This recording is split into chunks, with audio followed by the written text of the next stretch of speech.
Això era i no era, i si fa o no fa, un pagès, ja vell, que vivia a la seva granja amb la companyia d'un gall petit i espavilat que calçava unes botes grogues enlluernants, herència de l'àvia gallina. El gall donava conversa al pagès i cada dia li cantava tan bon punt sortia el sol. En altres temps, l'home i el gall s'alimentaven del que recollien al camp, pebrots, patates, pèsols i dels animals que podien vendre al mercat, conills, xais, porquets. Però un hivern gelat i una crisi punyetera van convertir el pobre pagès en un pagès pobre, que només tenia un gall. Ai, gallet meu, quina mala sort que tenim. Si no canvien les coses, no sé pas com ens en sortirem. Quiquiriquí! No patiu, mon amo. Vindran temps millors. Sou bona gent. Ja no ens queda res per vendre. Tu ets l'únic animal de la granja i jo tinc una gana... Al gall les plomes se li van posar de punta. I si mon amo no aguanta més? I si vaig a parar l'olla? Quiquiriquí! Què faré? Què faré? Ah! Ja ho sé! Un bon dia, de matinada, el petit gall no va cantar en aquella granja. Amb el farcell a l'esquena i les botes grogues ben cordades, va marxar a l'aventura per salvar-se ell i l'amo. Soc el gall de les botes grogues i començo a caminar per canviar totes les coses que el meu amo fan plorar. Camina que caminaràs, en un voral del camí va trobar un sarronet. Què deu ser això? Oh, però si hi ha 4 monedes d'or! Quiquiriquí! El gall, ben content, va agafar la bossa i va fer mitja volta per tornar a casa. Soc el gall de les botes grogues i ja torno a caminar.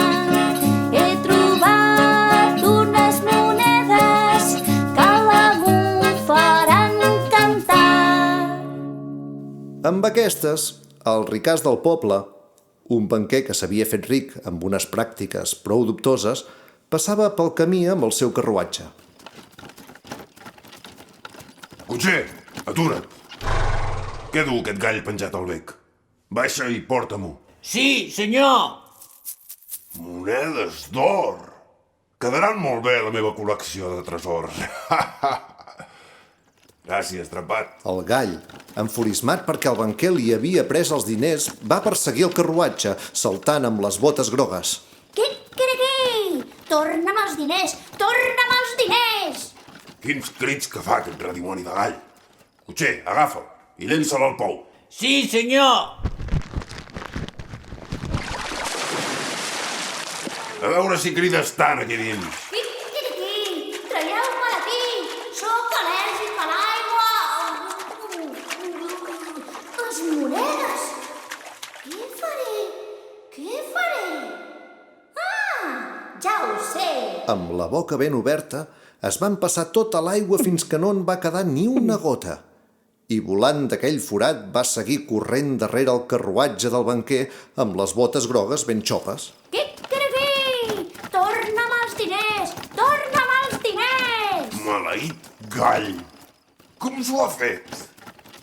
Doncs si et pots escapar de l'aigua. A veure com te'n surts del foc. I agafant-lo per les potes, quan va arribar a casa el va dur a la cuinera. Cap al forn! Farem un bon tiberi avui. No em pots rostir com si fos un gall qualsevol. Jo sóc el gall de les botes grogues. Quiquiriquí! I fa molta calor aquí dins. Què faré? Què faré? Ah! Ja ho sé!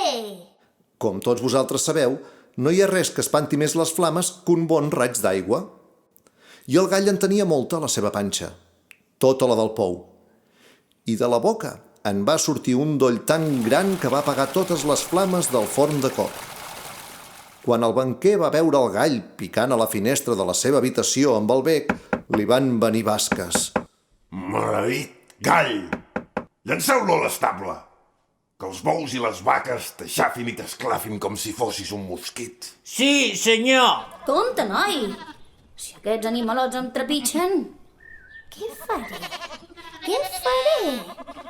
Ah, ja ho sé! I amb la boca ben oberta va començar a xuclar bous i vaques fins a fer-se gran i gros com una muntanya.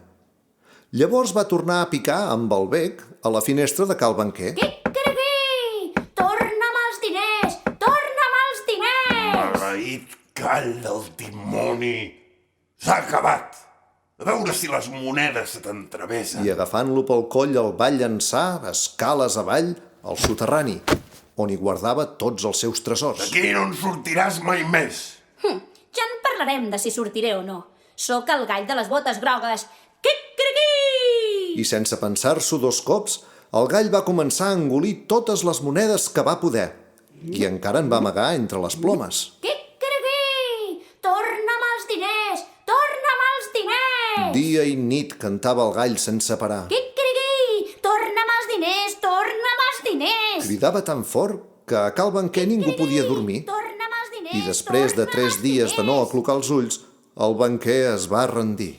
Vols els teus diners? Doncs aquí els tens. I no et vull tornar a veure per aquí mai més. La brama va córrer per tots els corrals i quan les bèsties van veure marxar el gall, tan ufanós amb les botes grogues, no s'ho van pensar 2 cops. Seguirien aquell valent. Sóc el gall de les botes grogues i ja torno a caminar. He trobat unes monedes que a l'amo faran cantar. És el ball de les botes grogues i ja torna a caminar. Seguirem les seves passes, el gall ens ha de guiar. Quan l'amo els va veure, va fer un bot. Gall, gallet meu! T'he trobat tant a faltar. Però què t'ha passat? D'on surt tot aquest bestiar? I com és que estàs tan gras? Tu no preguntis. Només porta'm un llençol i estira la terra. Amb el llençol desplegat, el gall va estarrufar les plomes i en van caure monedes, joies i pedres precioses. Després, obrint la boca tant com va poder, va escopir monedes, bous i vaques. El pagès, veient aquell bé de Déu, va saltar de content. Ara tornaria a tenir una granja. A partir d'aquell dia, gall i pagès treballarien perquè ningú més passés gana. Van construir una casa que feia goig, amb un jardí ben gran i enormes corrals. I també un menjador, on, si no tenies diners, sempre hi podies anar a menjar i escalfar-te. El vell, ben content, li va comprar al gall unes botes grogues noves i cada dia sortien a passejar. I potser sí que un gall no es pot beure tota l'aigua d'un pou, ni pot omplir-se la panxa de bous i vaques, però el que és segur és que ell li va explicar aquesta història al seu amo i ara, a tot arreu, el coneixen pel gall de les botes grogues. Sóc el gall de les botes